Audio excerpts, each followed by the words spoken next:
प्यारे विद्यार्थियों, स्वागत है एक और नई वीडियो में।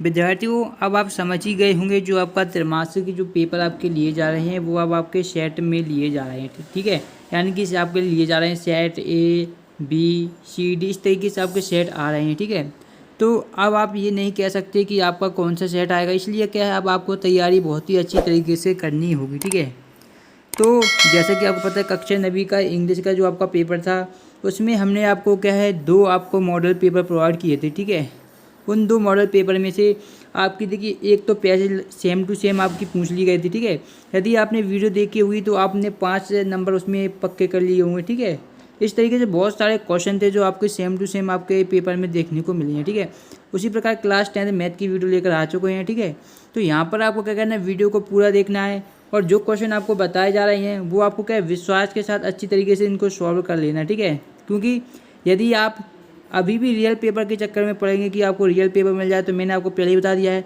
आपको कैसे पता चलेगा कि आपका सेट ए है या सेट बी है या सेट सी है या डी है। ठीक है, तो आप इसी तरीके से इधर उधर घूमते रहेंगे तो उससे कोई फ़ायदा नहीं होगा। इसलिए मैं ये नहीं बोला कि आप किसी हमारी ही वीडियो देखें, आप किसी भी वीडियो को देखें, कोई भी पेपर देखें, तो आपको क्या करना है उस पेपर को सॉल्व कर लेना है, क्योंकि जो भी आपको क्वेश्चन बताए जाएंगे जहाँ पर भी वो आपके लिए महत्वपूर्ण जरूर होंगे। ये बात मैं दावे से कह सकता हूँ, इसलिए मैं बोल रहा हूँ इन क्वेश्चनों को आप अच्छी तरीके से कर लें। पीडीएफ के बारे में बताऊंगा, इनके आंसर के लिए आपको डिस्क्रिप्शन में हमारे टेलीग्राम ग्रुप की लिंक मिलेगी, वहाँ पर आपको इन सभी क्वेश्चन के आंसर भी मिल जाएंगे। ठीक है, तो चलिए स्टार्ट करते हैं। देखिए पहला क्वेश्चन दिया गया था आपका, एक श्रेणी होती है जो कि आप जानते हैं एक आपकी एपी श्रेणी होती है। ठीक है, तो यहाँ पर आपसे दिया गया है कि 3, 1, -1 और 3 का सार अंतर है। आपके ऑप्शन यहाँ पर दिए गए -2, 2, 4 और 4। ठीक है, ये आपको 4 ऑप्शन दिए गए हैं, इनमें से एक आपका सही उत्तर है। ठीक है, इनके आंसर के बारे में वीडियो में आगे आपको जरूर बताऊँगा। ठीक है, फिर आपको दिया गया था कि x² -3 के शून्यक होंगे, तो हमें बताना है कि x² -3 के शून्यक कौन कौन से होंगे, ये हमें बताना है। ठीक है,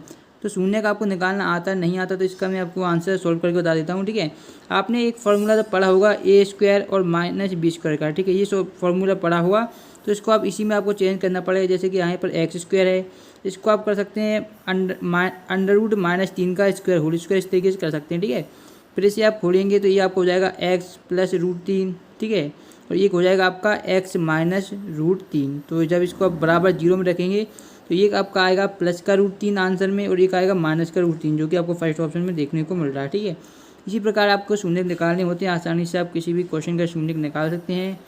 थर्ड दिया गया था त्रिभुज DEF और ABC में कोण B, कोण E, कोण F बराबर कोण C तथा AB बराबर 3D है, तो त्रिभुज है।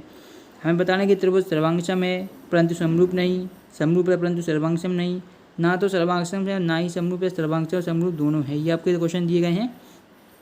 इसी प्रकार चौथा है समीकरण x² + x - 2 = 0 है, तो हमें बताने कि मूल वास्तविक होंगे काल्पनिक होंगे। इस टाइप से आपके यहाँ पर क्वेश्चन दिए गए हैं। ठीक है, तो इन सभी क्वेश्चनों को जैसे कि मैंने आपको बताया है, अब आपका कोई भी क्लियर नहीं है कि कौन सा सेट आपको आएगा, इसलिए यदि आप जो पेपर महत्वपूर्ण क्वेश्चन होते हैं उनके हिसाब से तैयारी करेंगे तभी आप अच्छे स्कोर ला पाएंगे। ठीक है, क्योंकि जो सच्चाई है वो बताने में कोई गलत बात नहीं है, तो मैं आपको ये बता रहा हूँ, इनको आप अच्छी तरीके से पढ़ लीजिएगा। ठीक है, यहाँ पर देखिए 4 और 7 का, और जो हमने आपको क्वेश्चन बताए थे वो आपके एग्जाम में आए भी थे इंग्लिश की। ठीक है, ऐसा नहीं है कि क्वेश्चन जो हमने बताए वो एग्जाम में बिल्कुल भी नहीं आए। जब एग्जाम में क्वेश्चन आ रहे हैं तो आपको उनको फ़ायदा उठाना ही चाहिए। ठीक है, रिक्त स्थान यहाँ पर दिए गए x² + 4x + 8 के शून्यकों का योग होगा। ठीक है, शून्यकों का योग भी पूछा जाता है और इनका गुणनफल भी आपसे पूछा जाता है, दोनों आपको निकालने आने चाहिए। ठीक है, कॉन्सेप्ट क्लियर रहेगा तो आप अच्छे अंक जरूर ला पाएंगे। इस तरीके से आप देख सकते हैं यहाँ पर क्वेश्चन और भी दिए गए हैं।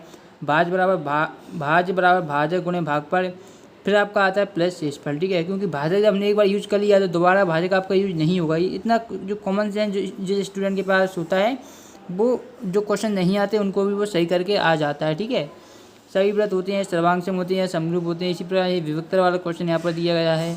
सही जोड़ी आपकी दी गई है, यहाँ पर देख सकते हैं सही जोड़ी आपकी दी गई हैं। ठीक है, तो ये देख सकते हैं सही जोड़ियाँ आपकी यहाँ पर दी गई हैं, ये सही जोड़ियाँ आपको मिलानी है। ये आपका त्रिघात बहुपद है, यानी 3 घात होती है, त्रिघात बहुपद होता है। ठीक है, इस तरीके से सभी यहाँ पर आपको जानकारी यहाँ पर दी गई है, इनको आप इसको सॉल्व कर लीजिएगा।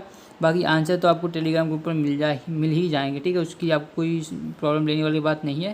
यहाँ पर देखिएगा, इन सभी को अच्छी तरीके से पढ़ लेना है। ठीक है, ये इन सभी क्वेश्चनों को अच्छी तरीके से आपको पढ़ लेना है। ठीक है, और कोई भी डाउट आता है आप कमेंट बॉक्स में जरूर पूछिएगा। हम मिलेंगे नेक्स्ट वीडियो में। पहले इन क्वेश्चनों को तैयार कर लीजिए, हम आगे की वीडियो में आपको आगे जो इंपॉर्टेंट IMP क्वेश्चन है वो हम नेक्स्ट वीडियो में आपको बता देंगे। पहले इन क्वेश्चनों को तैयार कीजिएगा।